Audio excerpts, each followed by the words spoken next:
Hello my dear students, you are watching WS Academy and this is current affairs video from the Hindu newspaper, most important current affair from your exam point of view. So let's see what was important for us in today's The Hindu newspaper. So first point, Delhi gets on a genome sequencing lab. Delhi ने establish की गई genome sequencing lab. आपको याद रखना है कि genome sequencing होता क्या है। जीनोम सीक्वेंसिंग का मतलब होता है ये फिगर आउट करना कि जो माइक्रो ऑर्गेनिज्म, फॉर एग्जांपल अगर हम कोरोना वायरस की बात हम कर रहे हैं, जो माइक्रो ऑर्गेनिज्म है, फॉर एग्जांपल जैसे डिजीज़ होती है, उस माइक्रो ऑर्गेनिज्म के जेनेटिक मेकअप के बारे में पढ़ना, उसका डीएनए क्या है, उसके जो न्यूक्लियोटाइड्स जैसे डीएनए में होता है, बेसिस होते हैं, जिससे बना हुआ होता है उसका जेनेटिक मटेरियल, वो किस ऑर्डर में है।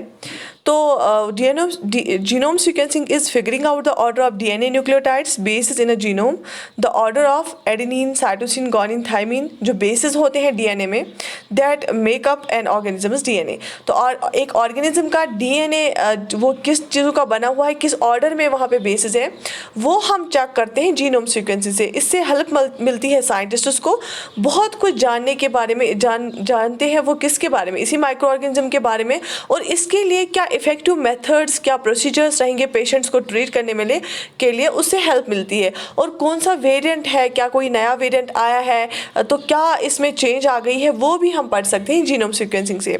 It will help scientists find out genus much more easily and quickly. तो इस माइक्रो ऑर्गेनिज्म का जो जेनेटिक मेकअप है उसमें किस तरह की जीन्स है और क्या इफ़ेक्टिवनेस रहेगी मेडिसिन्स की, क्या और जो फर्दर रिसर्च होगी वो सारा इसी बेसिस पे होगा जब हम जीनोम देखेंगे उस माइक्रो ऑर्गेनिज्म का।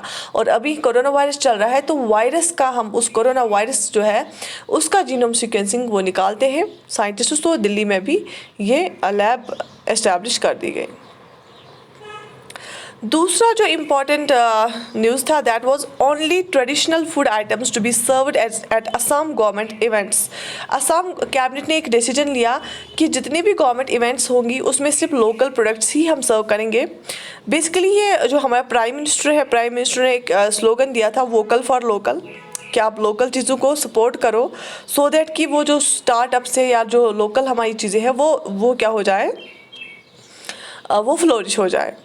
So for promoting indigenous food products ये स्टेप लिया गया। ट्रेडिशनल स्नैक्स जो असम के हैं उनको चाय के साथ सर्व किया जाएगा। उसमें क्या क्या है, पिथा है, लारू है। Pitha and laru are the two traditional snacks of Assam and snacks जो है असम के चाय के साथ जो ये खाते हैं। और हैंड वोन गमोसा जो है ट्रेडिशनल मल्टीपर्पज़ स्कार्फ टॉवल, ये यूज़ किया जाएगा। हैंड वोन गमोसा जो असम का है, it is the traditional multipurpose scarf towel. Scarf की छोटी सी टॉवल होती है, ये बहुत सारी ये एज अ डेकोरेटिव पर्पज़ भी लगाते हैं, बहुत सारी चीज़ों के काम आती हैं, ठीक है। तो ये भी यूज़ किया जाएगा, ये भी रखा जाएगा। एंड असम में क्या है, हमारे पास एक एक्ट है, handloom reservation of articles for production act 1985। इसमें ये बताया गया है कि कुछ चीज़ों एक्सक्लूसिवली जो है वो बनने चाहिए हैंड से, हैंडमेड, हैंडलूम, मशीन से नहीं बनने चाहिए। लेकिन इस एक्ट की वजह से ज़्यादा कुछ लिमिट नहीं हो पाया, but yes act is there. एक एक्ट क्या है, handloom reservation of articles for production act 1985। तो ये एक्ट 1985 में आया था। इसमें बताया गया है कि कुछ चीज़ें जो है वो मशीन में अलाउड नहीं किए जाएंगे, वो हैंडलूम वाले प्रोडक्ट्स ही रखे जाएंगे। एक्सक्लूसिव प्रोडक्ट्स बाय हैंडलूम, इसमें क्या क्या आता है, गामोसा आता है, ये टर्मिनोलॉजी नॉर्थ ईस्टर्न साइड से ज़्यादा यूज़ होती हैं ये चीज़ें। अंगावस्त्रम यूज़ होता है, मैनिपुरी प्लानिक, ठीक है। और उस कैबिनेट डिसीजन में ये भी लिया गया कि स्टेट एंथम जो है असम का, ओ मुर अपुनार देख जो स्टेट एंथम है इनका, वो पहले स्टार्ट किया जाएगा और लास्ट पे नेशनल एंथम, ठीक है। तो ये चीज़ें, ये डिसीजन लिया गया असम कैबिनेट में, वोकल फॉर लोकल इसके बेसिस पे।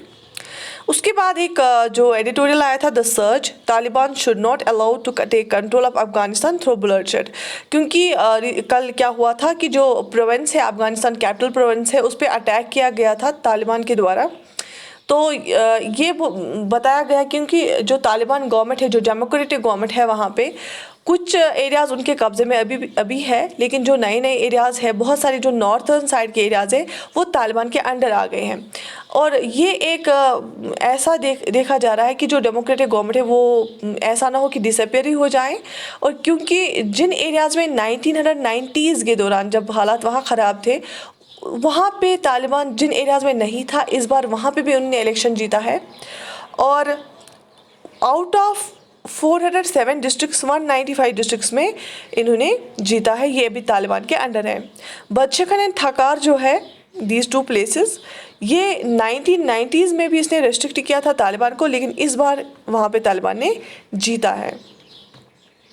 तो इसलिए क्या ज़रूरी है, जो यहाँ पे रीजनल नेबर्स हैं, रीजन में जो बाकी कंट्रीज़ है जैसे चाइना है, इंडिया है, पाकिस्तान है, इन सबको चाहिए कि वो इस पर गौर फिक्र करें, क्योंकि स्टेबलाइज तभी रीजन हमारा रहेगा, साउथ एशिया तभी स्टेबल रहेगा जब अफगानिस्तान भी स्टेबल रहेगा। और बहुत सारे इंडिया के प्रोजेक्ट्स भी चलते हैं अफगानिस्तान में, तो उस वजह से भी इंडिया का एक कंसर्न है कि अगर फिर से तालिबान के अंडर पूरा ये आ गया तो it is a big concern for India. उसके बाद एक एडिटोरियल आया था, चैलेंजिंग नेगेटिव सोशल नॉर्म्स। जैसे आप सबको पता होगा, वर्ल्ड पॉपुलेशन डे जो है वो होता है 11 जुलाई। क्या होता है? 11 जुलाई वर्ल्ड पॉपुलेशन डे होता है 11 जुलाई। और इंडिया का जो देखा गया है, India has entered demographic sweet spot that will continue for another 2 to 3 decades. India के लिए एक बहुत अच्छी न्यूज़ है, वो क्या है? दैट इज़ कि half of the India's population is under 29 years of age. That हर जगह जहाँ पे भी आप देखोगे ना, it's a plus point for India. जो इंडिया की पॉपुलेशन है, हाफ ऑफ द पॉपुलेशन जो इंडिया की है वो that is under 29 years of age. वो इससे क्या है कि यंग कंट्री मानी जाती है इंडिया, क्योंकि इंडिया में मैन पावर बहुत ज़्यादा है, बस उनको स्किल देने की ज़रूरत है। A greater portion of young people will drive India's economic growth and social progress। India की जो इकोनॉमिक ग्रोथ है या सोशल प्रोग्रेस है, जो भी काम करने वाले होंगे मैक्सिमम यंग पीपल ही होंगे। लेकिन हमें क्या करना चाहिए, गवर्नमेंट ऑफ इंडिया को क्या करना चाहिए? अब जो हमारे पास डेमोग्राफिक डिविडेंड है, ये यंग पॉपुलेशन है, इसको एक तो हेल्दी होनी चाहिए, तब जाके फ़ायदा है। नॉलेजेबल होनी चाहिए, इनके पास नॉलेज होनी चाहिए, तब ये ज़्यादा फ़ायदा देंगे। और स्किल्ड होने पर चाहिए, इनके पास डिफरेंट स्किल्स अगर हों तो ये क्या कर सकते हैं, हम दूसरी कंट्रीज़ में भी यही लोग फिर जाते हैं और रेमिटेंसेस वहाँ से भेजते हैं, बहुत सारे पैसे भेजते हैं वहाँ से कमा के उन फॉरेन करेंसीज़ में। तो ये बहुत ही ज़्यादा प्लस पॉइंट है इंडिया के लिए। और हमें इनको क्या देने चाहिए? Rights and choices to develop their fullest potential including sexual and reproductive health and rights. और हमें क्या करना चाहिए? इनके जितने भी हुकूक है वो देने चाहिए, और जितनी भी चॉइसेस इनको प्रोवाइड करें वो ठीक है, सो दैट कि इनका जो एक डेवलपमेंट हो, पर्सनैलिटी डेवलपमेंट फुल हो।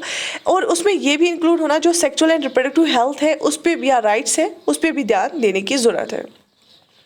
एक कमीशन था, गुडमैचर कमीशन, लेसेंट कमीशन था, एक 2018 में बनाया गया।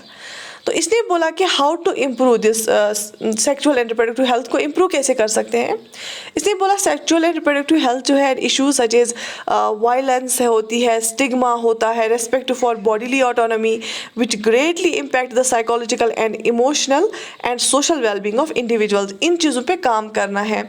जो वायलेंस होती है, फॉर एग्जाम्पल फीमेल्स के साथ डोमेस्टिक वायलेंस होती है, सेक्सुअल हैरेसमेंट होती है, या कोई डिवोर्सी होता है उसके रिलेटेड स्टिग्मा होता है, ठीक है, या बॉडी शेमिंग होती है, या एक्सेस नहीं होता है हेल्थ फैसिलिटीज़ को, उसको हमें सही करना है। ये एक रिपोर्ट आया था, ये एक कमीशन, लेसेंट कमीशन जो है, गुडमैचर लेसेंट कमीशन 2018 में आया था। इसने बोला कि इससे हम इम्प्रूव कर सकते हैं ये चीज़ें। और जो इंडिया की ग्रोथ देखी गई वो स्टेबल हो रही है। जैसे पहले बताया गया कि थोड़ा सा जो फर्टिलिटी रेट है हमारी वो कम करनी है, बहुत ज़्यादा पॉपुलेशन एक्सप्लोजन नहीं होना चाहिए, ज़्यादा पॉपुलेशन नहीं होनी चाहिए, थोड़ी सी कंट्रोल होनी चाहिए। तो ये देखा गया है कि जब एक बार कंट्रोल होता है तो ये डायरेक्टली नहीं होता है, ये पहले स्लो डाउन होता है। तो स्लो डाउन वाला फेज़ चल रहा है और ये स्टेबलाइज हो रही है, जो पॉपुलेशन ग्रोथ है वो स्टेबलाइज हो रही है।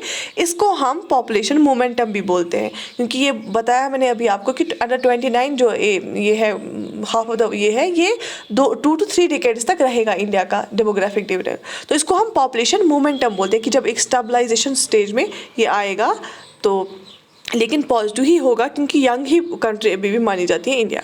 टोटल फर्टिलिटी रेट जो है 2.2 है इस टाइम पे, 2.1 हम लाना चाहते हैं, लेकिन जो रूरल एरियाज़ है उसमें फर्टिलिटी रेट ज़्यादा है as compare to the urban areas due to some reasons. ठीक है,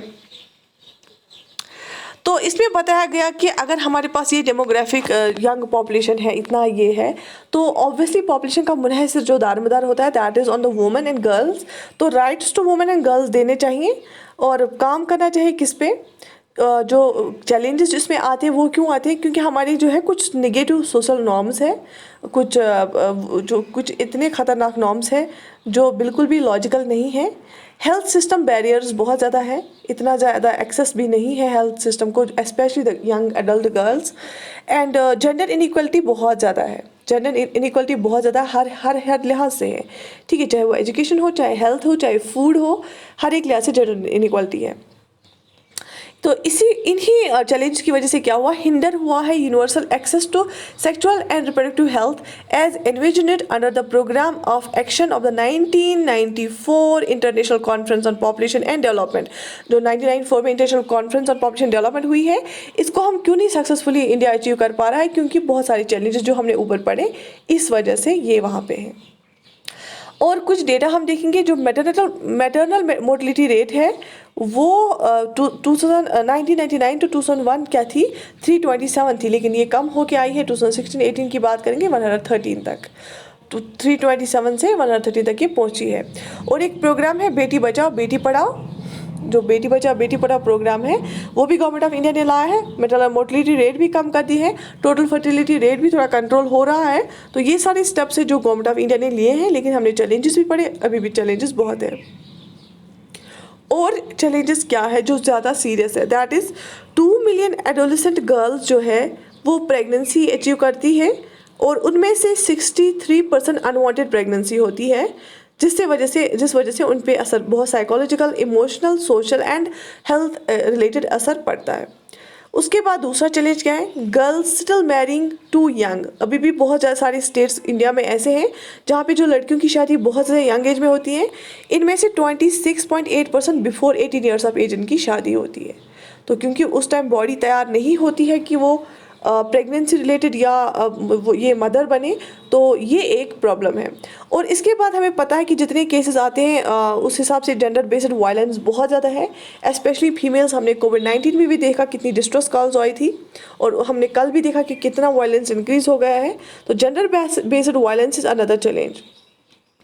एक और जिससे इंडिकेटर है जिससे हमें पता चलता है कि वर्स कंडीशन है, India slipped 28 places to rank 140 out of 156, that is third worst माना जाता है, third worst performer in South Asia है India. In the world economic forums global gender gap report, जो ग्लोबल जेंडर गैप इंडेक्स आया है, जो global gender gap report आया है, ये कौन देता है, ये इंपॉर्टेंट है एग्जाम पॉइंट ऑफ व्यू से, ग्लोबल जेंडर गैप देता है वर्ल्ड इकोनॉमिक फोरम। इसमें इंडिया थर्ड वर्स्ट परफॉर्मर है, 140th रैंक, ये 28 प्लेसेस नीचे गिर गया है। तो इसमें इस इंडेक्स में तो ये भी एक चैलेंज है। तो क्या करना चाहिए, we should place youth, girls and women at the center of policy making to make our country a prosperous one. इससे सोसाइटीज़ भी हेल्दियर भी और मोर प्रोडक्टिव बन जाएंगी। ठीक है, तो इसके बाद एक और इम्पॉर्टेंट पॉइंट इंटरनेशनल रिलेशंस की हवाले से है। श्रीलंका जो है, श्रीलंका ने इशू की commemorative coin making the signatory of the Chinese communist party. China की जो CP है, कम्युनिस्ट पार्टी ऑफ चाइना जो है, उसके 100 साल हो गए, और उस सिग्नेटरी ओकेजन पे क्या है, इशू की श्रीलंका ने कॉइन्स। ठीक है, सिल्वर और गोल्ड कॉइन्स इन्होंने इशू की। देखिए, 2 तरह की जो कॉइन्स इन्होंने इशू की है। जो एक कॉइन है उस पर क्या लिखा गया है, कम्युनिस्ट पार्टी ऑफ चाइना लिखा गया है, किस लैंग्वेज में, सिन्हाला, तमिल और इंग्लिश लैंग्वेज में, एंड लिखा गया है एंड द ईयर्स 1921 टू 2021 लिखा गया है, ये एनग्रेव किया गया है इस कॉइन पे। दूसरा जो कॉइन है उस पर view of the China built Nelum Pokuna Mahinda Rajapaksa theatre located, जो कोलंबो में लोकेटेड है, उसका व्यू बनाया गया है, and with national flags of उस पर, और नेशनल फ्लैग्स किसके रखे गए, Sri Lanka and China, and the words, और कौन से वर्ड्स लिखे गए, Sri Lanka China 65 years and year 22 inscribed. तो इस जो दूसरी कॉइन है उस पर श्रीलंका चाइना 65 ईयर्स लिखा गया है एंड ईयर 22 इंस्क्राइब किया गया है, और फ्लैग्स भी है श्रीलंका और चाइना के रखे गए हैं, और उसमें व्यू दिखाया गया है जो नीलम पोखरा महिंदा राजापक्सा थिएटर है जो कोलंबो में लोकेटेड है, वो दिखाया गया है। और ये क्यों इन्होंने कॉइन्स इशू किए हैं, क्योंकि रिसेंटली चाइना ने इनको फाइनेंशियल हेल्प किया है, और जो इनको लोन ऑलरेडी डेट है इनका, ये इनके लोन के तले दब गए हैं, और एक्स्ट्रा लोन भी दिया गया है इनको, ठीक है। तो इस सब की वजह से ये इनका जो ये है, इन्होंने बोला कि हमारा one of the best partner है, क्योंकि जो श्रीलंका है उसमें उसको बहुत ज़्यादा कर्जा है चाइना का, और बार बार वो उसे लेता है लोन, और चाइना भी लीज़ पे लेता है वहाँ पे, जैसे हमने देखा लास्ट टाइम भी एयरपोर्ट और बाकी चीज़ें। सो ये रिलेशन चल रही है अभी चाइना और श्रीलंका की। Sri Lanka is praising China every day. तो this was all for today. So I wish you all the best. We will meet in next lecture.